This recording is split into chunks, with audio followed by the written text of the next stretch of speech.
Morning! Magluluto po ako ngayon ng buttered garlic shrimp. Nagtunaw na po ako ng butter. And then, igigisa ko na po itong bawang. Hintayin po natin maging golden brown ang ating garlic.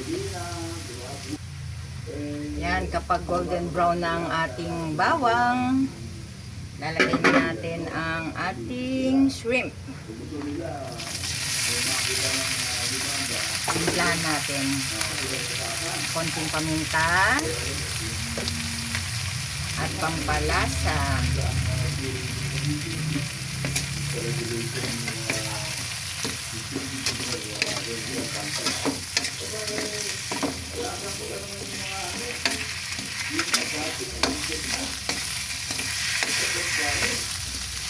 Naku guys, paborito to ng mga apo ko. Kaya hindi ko siya sinabawan. Kasi ito lang naman po ang kakainin nila. Hipon.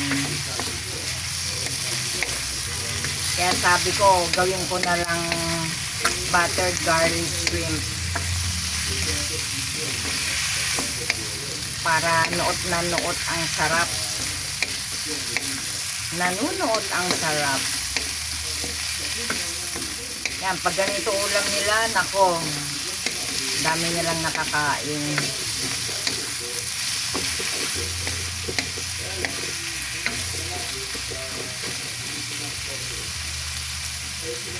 Lagyan ko pala ng kaunting asin.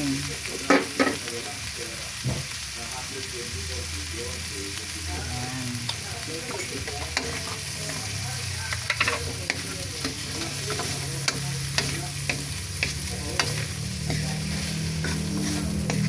Once na pumula na lahat yan, yung side ng ating hipon, luto na po yan.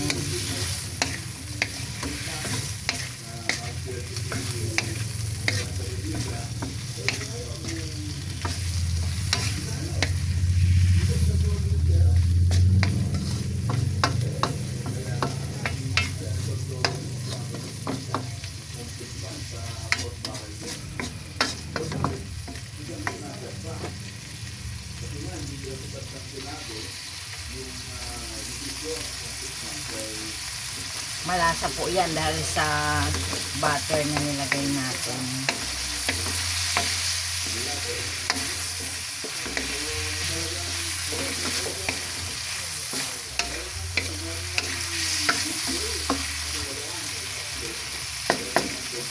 Okay na to.